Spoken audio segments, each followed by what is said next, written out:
Hello, hello. Here we are again, coming to you from Broadcast Team Alpha from every corner of the universe, just about. And we have a really interesting guest with us tonight. He is up in the north where they haven't seen the sun for about a month and a half, and they won't see the sun again for another month and a half. So this is going to be some interesting talk here. And my name is Augie, and my co-host Nori, she is still on sabbatical, and she'll be back here after Christmas. So we're gonna look forward to that. We're also transmitting on the Cosmic Awakening Network. And because of them, we are also on Roku, 3 TV stations, and a bunch of other places, and a horde of social media platforms. So we are getting out to the thousands. And before I introduce the guest, I will also tell you how you can connect with us. We are just about everywhere. You can send us a message from everywhere.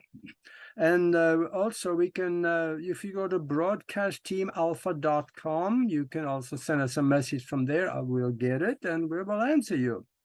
And by the way, if you are at broadcastteamalpha.com, go into the picture gallery and enjoy yourself for the next 3 weeks, because there is over 5,000 pictures of things that should not exist, but it does.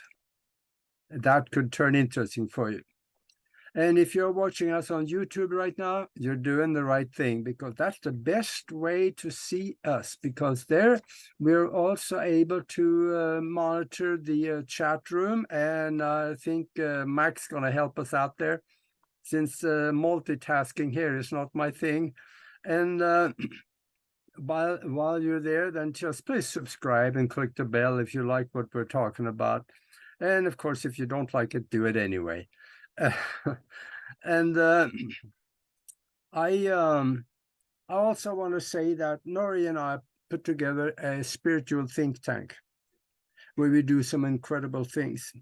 It seems like we are reaching into the quantum existence and create out of seemingly nothing sometimes, and it shows up in the physical with us. And there is a way to do that. There's some science behind it, and that's why it works most of the time for us. So if you want to be part of something that is really bigger than yourself, send us an email to themastermindconnection@gmail.com, and I'll get the message and I'll answer you, and maybe you can come and sit in and observe and see if you like it. Anyway, I want to introduce the guest to you. His name is Ande Zombie. And Ande grew up near a small village called Sirmba. It's in the northern part of Norway, right on the Finnish border. And he was raised in a reindeer herding family. And I guess maybe that would be called a Laplander. Probably wouldn't. I'm close on this, and maybe not. And he's also a native Sami, and he speaks the traditional language, and he does a traditional type of folk song called yoiking in that language. And we didn't talk about this, but maybe I could twist his arm and get him to do a little yoiking song for us towards the end of the show too, if he dares to. There's a global audience here. And he'll travel extensively in the United States and Canada, and promoting the cause of indigenous people. And also on his travel to have a little fun, he also do a little singing with the yoiking traditional songs.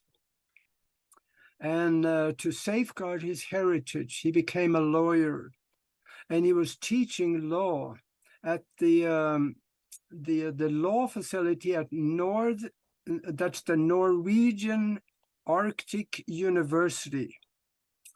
And I met him once. I think it was the year 2000, right here in Tucson. because I think he came on an exchange program where he came here to talk about probably, well, it was the law school, so I imagine there were legal issues involved, maybe in indigenous things. I'm going to get him to explain a little more about that, because then somebody from here probably went to Norway and talked about similar things. And that's how I met him here in Tucson in the year 2000. In fact, we met at a party. It was right on campus at the university. And I found out about him, and then I went there, and we got acquainted, and we decided that we were going to do a TV show. So I invited him on to one of my TV shows that I was doing in Tucson, and we did a show. And now I'm hearing from him that we also have a Swede with us on that show. I don't know what he was doing there, but he was there. So anyway, that was an interesting event, and boy, was it an interesting party where we met too. Some of the students that were there, they got drunk really early in the evening, so they had a lot of fun. And I would then say välkommen till programmet vårt. For those of you that didn't understand that, I welcomed him to our show. Hey, Alde. You can hear me okay? I can hear you okay. There you are. Now that's good. That is good. Yeah. I ever so often I still think about that meeting we had here in Tucson, because having somebody from your own country come over to visit, that is a big deal for us Norwegians, or from anybody from their own country. So I really appreciated that you did that TV show with me too, and now we're doing another one. I'm very happy for that. Yeah, that's good. That is good. Now, I mentioned earlier that you haven't seen the sun for a while. Then now you moved a little bit further south, I think, now than where you grew up, right? Yes, I grew up on the 70th latitude. So I moved a little bit south. So now I'm living on 69.84 latitude. We who live in the Arctic, we are very focused on which latitude we are on. So my village where I come from is slightly further north than the city where I live now. Yeah. But it's not very much though. Yeah. But then you are teaching law at that Norwegian Arctic University now, huh? Yes, we have a faculty of law here, and we teach students. We have approximately 1,000 law students in total in the faculty. Oh. And every year, like 120 students graduate and become new lawyers and judges and prosecutors and so on. Yeah. Yeah. Hey, when you live that far north and there's total darkness for about 3 months, I mean, sunlight is necessary for us to live. How does that affect you when we don't see the sun? Well, we live inside a beautiful painting because it's not like totally dark, but we see the sun visiting us, and then we see a lot of beauty in the sky, and the colors really dance there. So it's life full of aesthetic joy to be here. And I think that because we have traditionally these very colorful clothing, Sami clothing. So I have been thinking that it's perhaps these vivid colors that we live inside that are sort of reflected in our in our clothings and in this enjoyment of the aesthetics of being in this time. And it's a wonderful time because it's also a very meditative time. You perceive that the time is not running that fast, so then you can think also through slow thoughts, that you can go deep into a thought and so on. But a little bit unfortunately for us, the people who have been writing about this time, which is called Skama, it has a name. They are not children of that time. So they have been focusing on the pathological sides of that it creates depressions and so on. But in our view, it creates a kind of meditative consciousness. Okay, yeah, I bet that helps. That helps to have that. And I see you have the clothing of the Sami, you have the jacket, and you have the three-pointed hat, and you look like the real deal. So that's good. Now, you grew up in a reindeer herding family. Does that also mean that you were moving around the tundra or the prairie up there in the summer in tents, and you lived in tents as you were moving around? Yes, that's correct. We lived. So I grew up in a nomadic family, and in the time of summer, we used to move to the coast, because the reindeers they love the salt water and the plants that grow near the coast. So that is the place where all the grass were so tall. So I was in a jungle, and later on I understood that it was because I was so small when Yeah, that would do it. I was running there. But I have been to beautiful jungles, and I have this gift, this present of life that I memorize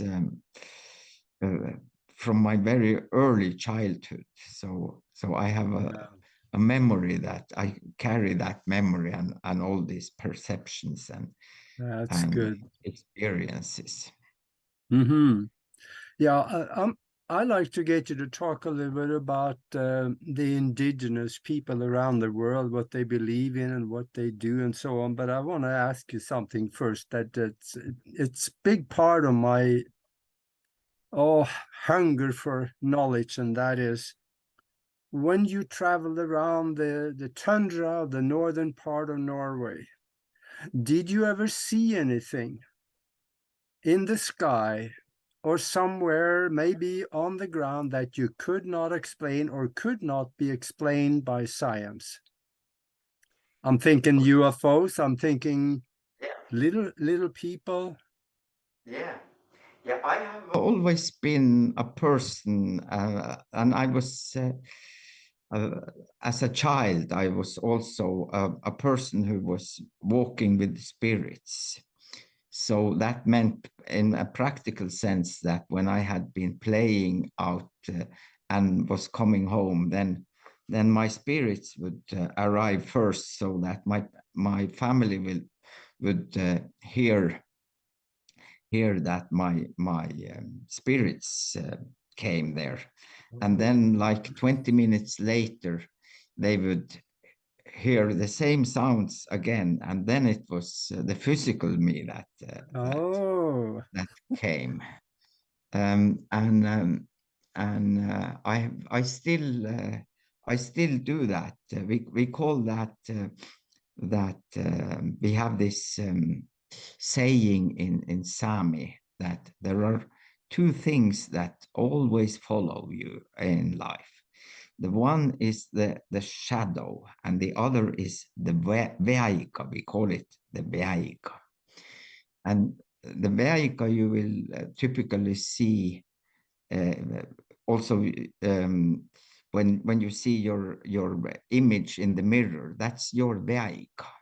But in Sami thinking, people can see your veika also in other contexts. So here in October, I was traveling and I was rushing to the airport in Oslo. On my way back to Tromsø, it takes 1.5 hours to fly from Oslo, the capital of Norway, and to Tromsø. And then my brother was also at the airport, and I was in a little bit worried that I wouldn't make it to the plane because the bus was so late. And then my brother called me and said, so where did you go? And I said, well, I'm still sitting in this bus here. But my brother said that, but I saw you walking here. And then I said that, oh, how wonderful. That means that my veika, my spirit has been clearing the way for me. So when I come, then I will make it to the plane. And that was exactly what happened. I came in the last minute and I rushed through the security and right into the plane. And I thanked my spirit that had been there clearing the way for me. So it's a very vibrant and living tradition. So I have 3 spirits whom I always travel with, and I respect them very much. So I was in Venice this last summer, and I was supposed to be picked up by a water taxi there, and the water taxi came there, and he said that, so you are alone. And because I respect my spirits, then I said that, well, it's me and my spirits, me and my 3 spirits here. We are the ones. And he probably took that as a joke, but I used. Yeah. Did he charge you for 3 people? Yeah. I have this perception that people are never as serious as when they are joking. Yeah, that could be. I'm wondering also, there is a lot of folklore about little people. I mean, these are maybe 30 centimeter tall people or less in the far northern part of the wilderness of Norway, as well also as giants. Have you ever heard anything about these myths that you can talk about or seen one? Yeah, You know, the gatnit, the people under the ground. Sometimes they are little, but other times they are in regular human size. And they live under the ground, and in Sami tradition we honor them and we are grateful to them for 2 things. The first thing is that they were the ones who taught us reindeer herding, the art of reindeer herding, the practice of reindeer herding, because they taught us how we should communicate with the reindeers, sort of taught us the human reindeer language. And the other thing that they gave us are the yoiks, the songs. So even today we used to say when people are very good at yoiking, we used to say that this person yoiks as an underground person. Okay. And it's so fun contrast when people really sing beautifully. Then you say that he or she sings like an angel, but we say he or she yoiks like an underground. Mm-hmm. So Yeah. that means that you have the power of the earth, the wisdom of the earth, Mm-hmm. um, included in the energy of the song. Yeah. What about the spiritual beliefs of the Sami or the other of or any other indigenous tribe that you can talk about? I know some of them they think they have one god, maybe one have many gods, or it's just somebody like maybe the Native Americans. They talked about nature Yeah, yeah, and yeah. In our Tradition, we have almost like the same system as the Greeks and the Romans, that we have a pantheon of gods, that there is a society of gods, Mhm. and that you have to relate yourself to the different gods, the god for hunting, the god for wind, and the god for fertility, and so on. So and then we have this thinking. What is characteristic for our thinking is that we have this idea of transformation, that a human can transform into an animal and then transform back again. Uh, so Oh, so it is almost like, and since we have that, then it becomes a little bit similar. You have heard about the Taoistic monk who yeah. was saying that last night I dreamt that I was a butterfly, and now I don't know whether I'm a butterfly who's dreaming that I'm a human. So you have this, you have Yeah.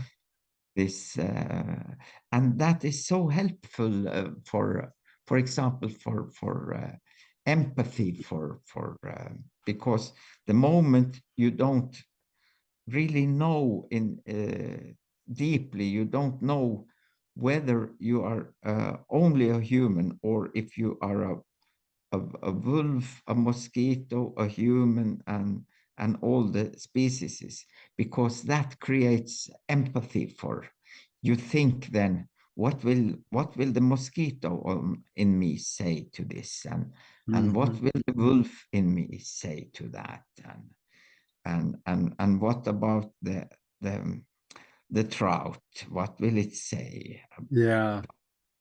Yeah. And what are So they? What are your spiritual practice? Are they anything that they believe happens after we drop the body or after we die? What do they see happen afterwards? well, we have like five um, worlds that we travel, and the shaman used to travel between these worlds, and give messages, and so on. Mhm. But we have this spiritual belief that you always have spirits around you. So for example, I travel a lot, and it means that I come into a new hotel room, and the first thing I used to do when I opened the hotel room, then I used to say that, hello, my name is Ante, and I will be staying here for 2 nights. And then I tell what kind of seminar or meeting I'm there for, and then I say that and I come with peace, and I'm also very interested in a peaceful relationship with the spirits who are here in this room. But if you need to talk to me, then you are most welcome to do that. And then I used to, because I can never know if somebody was raped in that hotel room, or if somebody was killed there, or if bad things happened there in that room. So this little everyday ritual used to sort of clean the air, and then I also get the space for my spirits who are traveling with me, that they get along with the spirits that are already in the room, and maybe some of those spirits are a little bit traumatized. So but I used to think about spirits that it's almost like with fellow human beings, that if you don't deliver attention and care, then the energy will be bad. Yeah. But as long as you are conscious about that, you talk to the spirits, and you ask if things are okay, then the energy will be very much better. So it means that these shamanistic traditions, they are, it is possible, and it's also good to bring them into the very high-tech world where you have airports and hotels and computers and everything else. So and I think that attitude to life that the spirits carry with them is a very Yeah. good I thing. think also that the spirits that may be in that hotel room, they also have adjusted to the hotel room, the airports, and the technology is somewhat. So they have also learned a few things while they were in spirit forms. So they are better to understand when you talk about technology, possibly, or these things. And chances are they've been around for a very long time. I know they're there because in the house here, I see them. We have something called shadow people. I see them right off the 90 degrees here on the eyes. When I look over there, they're gone. But I can see them. They're kind of like tall shadows. I see them moving around a little bit. I know they're there, and you can talk to them. Yes. You can, and they can be very helpful also. For example, with me, who is pretty confident with them. So I was in a hotel room, and then a cable started to sort of move by itself. And then I noticed that, well, my cell phone was running out of the battery was running out of my cell phone. So then I thanked the spirit. I said that, oh, thank you so much, because if you hadn't alerted me that I had to charge my phone, then I wouldn't have noticed that. So they are very helpful, but your part of the deal is to see them and to talk with them, and to, so like me with the water taxi there, that you have to also to stand up for them sometimes. Yeah, they could use that. They could use help too. We're not the Yeah, only ones that need help. Yeah, that's for But sure.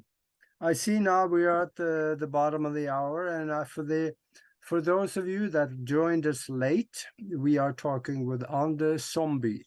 He is from the northern part of Norway. He is a Sami, and he grew up in a reindeer herding family, and we're having story time.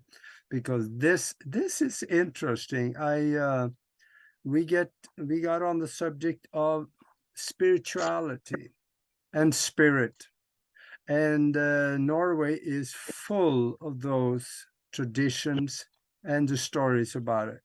So we are having a little bit of that, and stay with us. And if you like what you hear, just make sure you click the subscribe button and the bell next to it, and the super chat is open. So we also appreciate you if you will support us there. So thank you.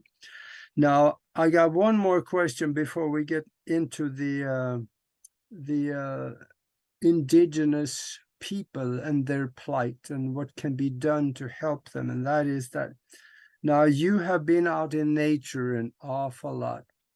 Did you ever see anything in the sky that shouldn't be there? Something flying around without wings or anything? Yeah, you know, we have night skies with zero light pollution. So when we, for example, take a walk, then you see the night sky. So and there are things moving there, and there are also old stories about things moving there. So that move in a different way than other bodies of the sky, but they have been there maybe from the time before us, and they will maybe be there in the time after that we humans have been visiting this planet. Yeah. So so that is a natural thing. And there are, of course, some favorite places. For example, the little village Angel, that is almost called Angel Angel.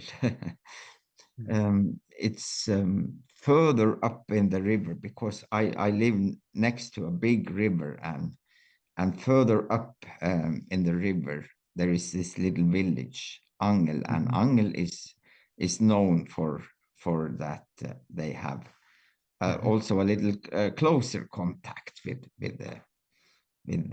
these things who are doing their work, we think. Yeah, there's always work to do. And for the benefit of the ones that join us late, you are living in a part of the world where it's 3 months of total darkness. There is no sunlight.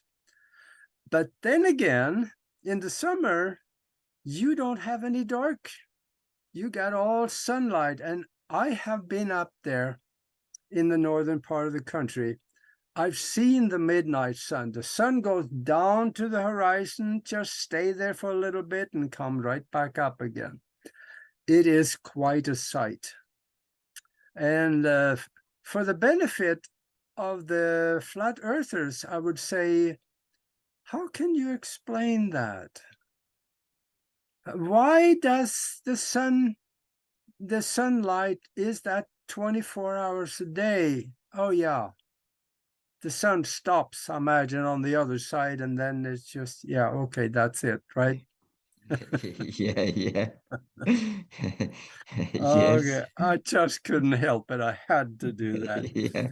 And now, there are other tribes that you have visited with, and there are plights around the world. There are a lot of discrimination. And in fact, when I grew up back in Norway, I read about those things that happen to other people, like the gypsies. They're still discriminated enormously of them. If they leave Romania and go into Germany, they are treated like second-hand people. And then South America, the same way. There is places in the jungle where the native or the indigenous people are being exterminated en masse. and then they burn the forest down, so the survivors have nowhere to go. What can be done to help these people? Well, you know, I was sent to a boarding school when I was 12 years old, and I became so angry there. So I got the two callings in life that I have been following. The one calling was that because at that time it was a risk that our traditional songs would disappear, and I thought that, well, they might disappear, but they will not disappear in my watch. Yeah. So I will be here for the songs. And the second thing was that I was so angry because I had to leave my village and my home and into the bureaucracy of a boarding school. So I decided that I will become a lawyer, because nobody makes trouble with a lawyer. And from then, from those decisions, I also became focused on law, and indigenous law has been the subject that I have been researching on and I have been teaching in, because I think that law is sort of the thing that that one can try to solve the most difficult problems in a peaceful way, that we don't end up killing each other and being killed. So I think that even if law is not perfect, so then law is what we can have.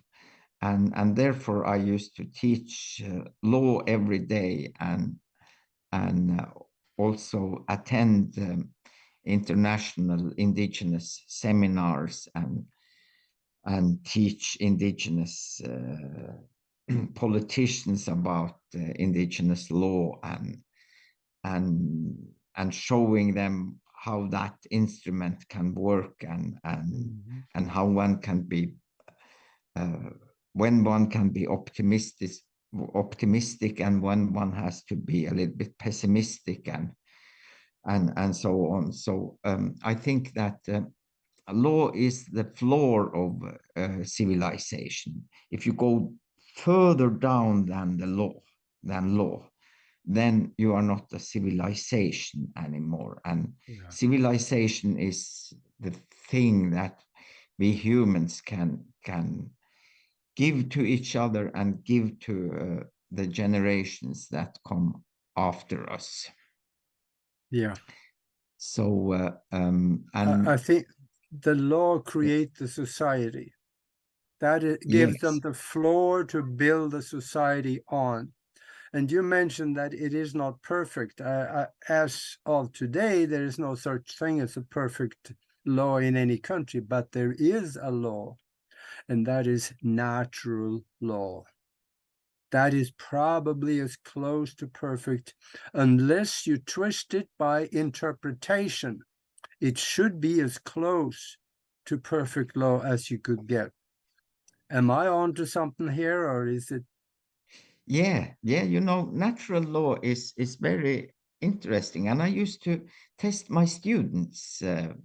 I used to tell them a story. I used to say that, well, as I'm lecturing for you here, then there is this little fly in the window, and I catch that little fly, and then I rip a leg out of the little fly, and then I say, is it okay?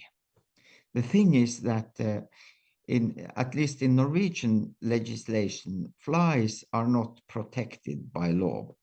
In contrast to animals are protected by law, that you can't have cruelty against animals, but you can have cruelty against insects.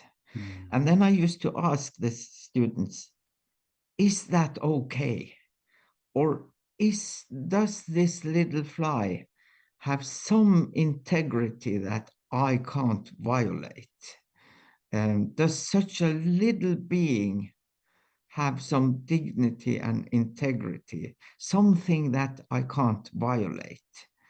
And that is sort of the Sami way of thinking about integrity, that the Yeah. natural law implies that everything has integrity, even this little fly that was so unfortunate ended up in this window where I was lecturing.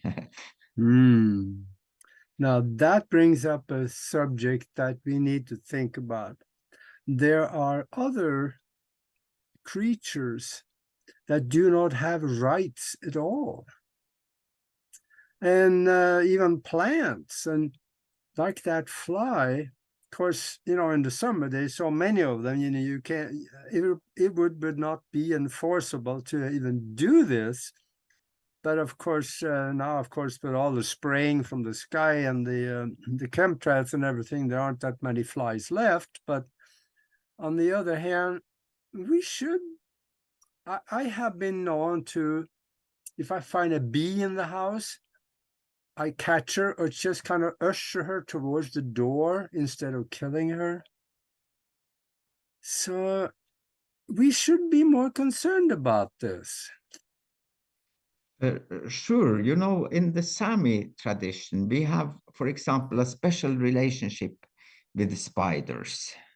For one thing, to have a spider is almost like having a cat, that the spider takes care of the mosquitoes and the flies in the house. But we also have in our tradition that because we have been living so far north, and then it's easy to travel on snow.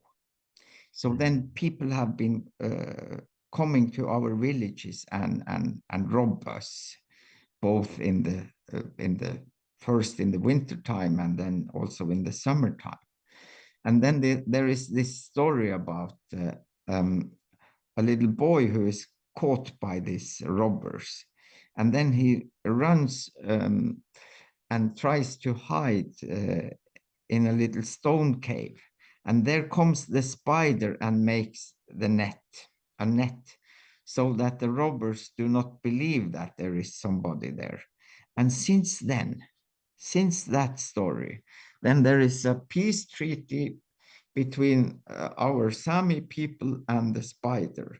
So every time we have a spider in the house, if one is annoyed by the spider, then one takes the spider on a paper and carries it out and says to the spider, "Thank you so much for visiting, and we are still grateful for that you helped us that time."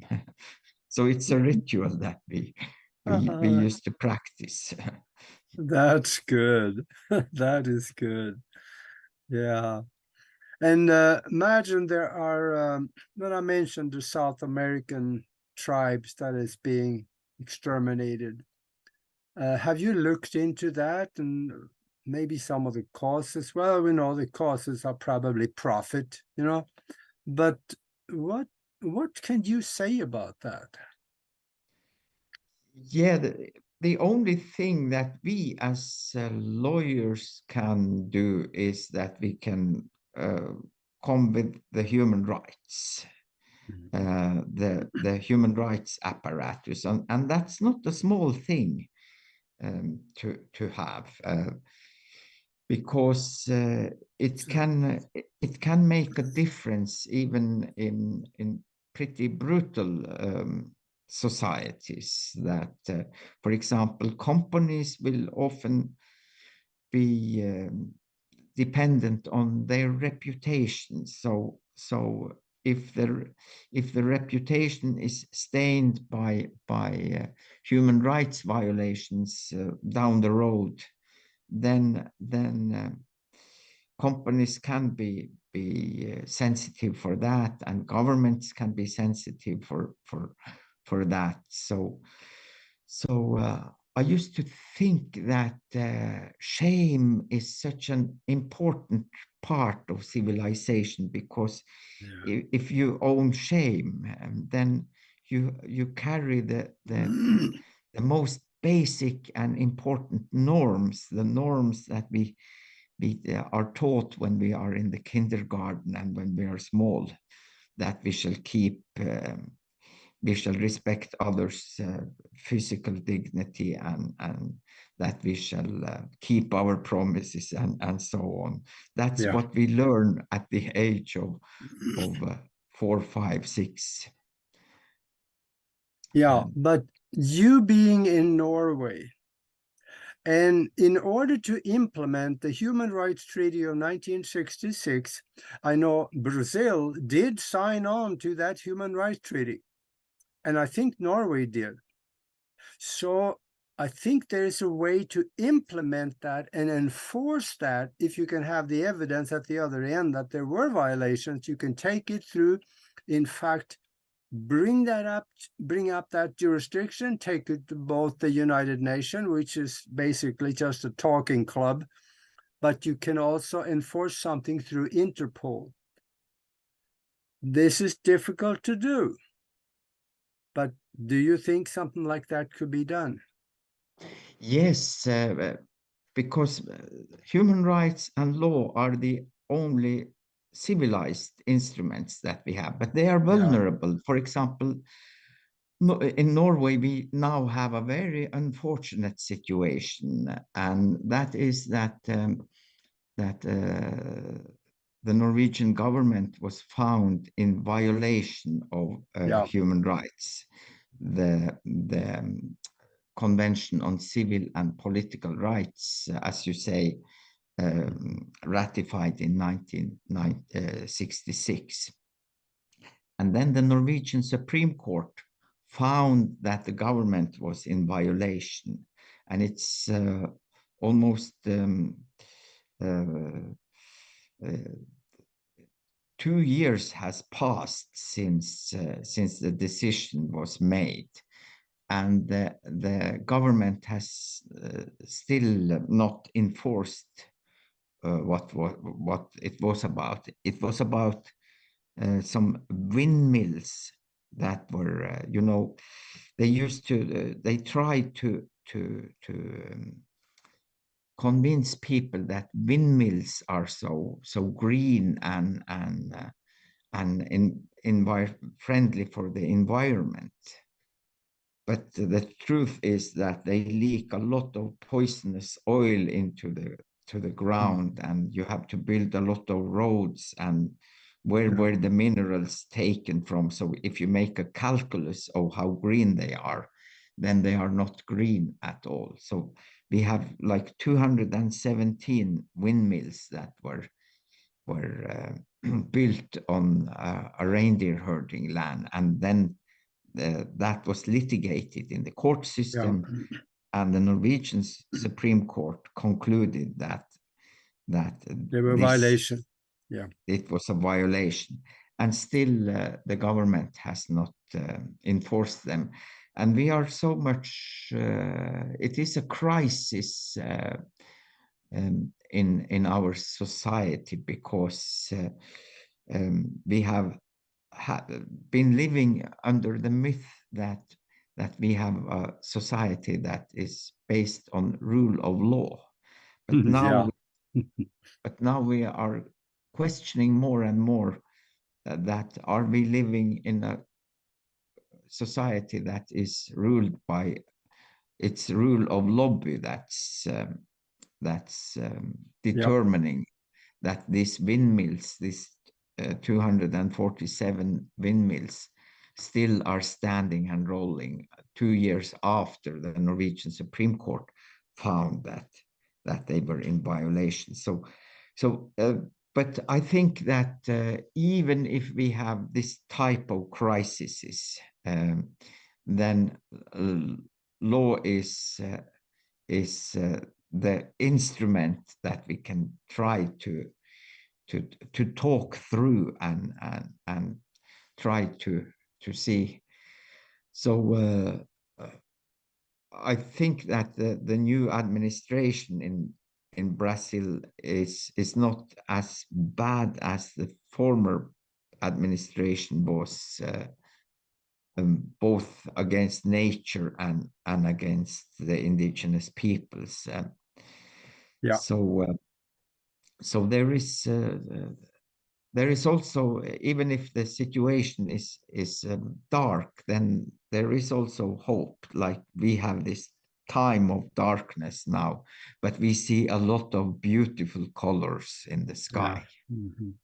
I think also that that is a functional government, because when the government gets caught doing something illegal, nothing happens, and nobody goes to jail. Whoever does it within government should be sent to prison because they stepped beyond their delegated authority, and that is a crime which they have to answer for. Well, they should, but it doesn't, because the concept that when everybody is responsible for everything, ultimately nobody is responsible for anything. That's where we are. That is a crisis that we are in. But since let me ask you something. You being a lawyer, when you look at what governments are doing around the world, they're screwing up everything they touch.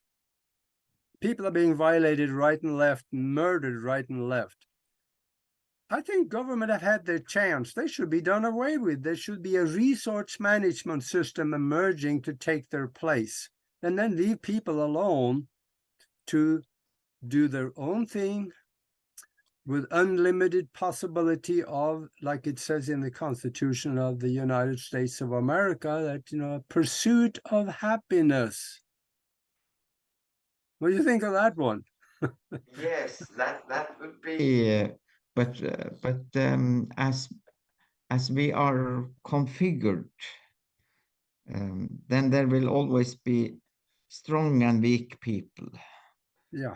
And if the strong ones are very happy, then it doesn't imply automatically that the weak ones also are happy. Yeah. So somehow we need a kind of an organized society, and the best thing that we have in the moment is that we have rules that govern. Rules are based on texts that are written on paper, and as we speak now, then we are in a very interesting time of transition, that the systems are changing, like the artificial intelligence is knocking on humanity's door. Yeah. And we don't know what the implications could be. Maybe they could be very beautiful, maybe they can be very ugly, but that is something that we have to step into. And perhaps something will happen with the rules that are not written on paper, but are in this in a different system. So maybe, for example, the rule of uniformity, that everybody should be treated identical. It can be a matter of information economy, that we have just so much paper that we can write on. But if we then get more space to write on, then there could be particular rules for that are adjusted to you, and particular rules that are adjusted to me, like tailored, that we would be step out of conviction that everybody are uniformed, that everybody has a tailored system. but we don't know what's coming. But it could be that that something like that will appear, and then we will have to think about and try to find good ways so that it shall be nice to be a human. And for I Yeah. personally think that it also should be nice to be a mosquito. Yeah, there you go. And I think, though, that we need to think ahead on this one, because if the AI gets ahead of us, then we could be done for, like that has happened other places in space. So, and when we are thinking about this now, and the natives American, the natives Europeans, the gypsies and the Cossacks and the South American Indians and everywhere, they are living a lot closer to the earth.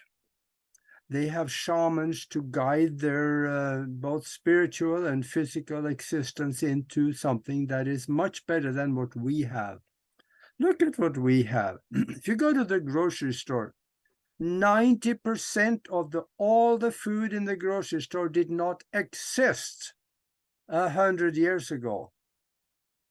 And 90% of all the diseases in the world did not exist 100 years ago. There's a connection there, because we are being fed poisons and crap that we should not, it doesn't qualify to be food.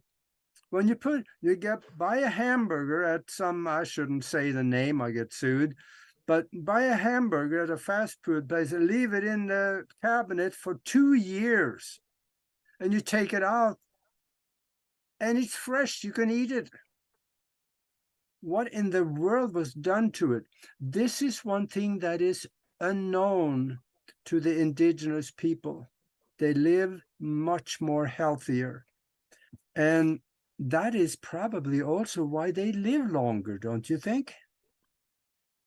You know, the relationship to food is very important, because we can also look at food as a kind of communication. We communicate through food, and in an indigenous context, you know which animal and which plant you get this meal from.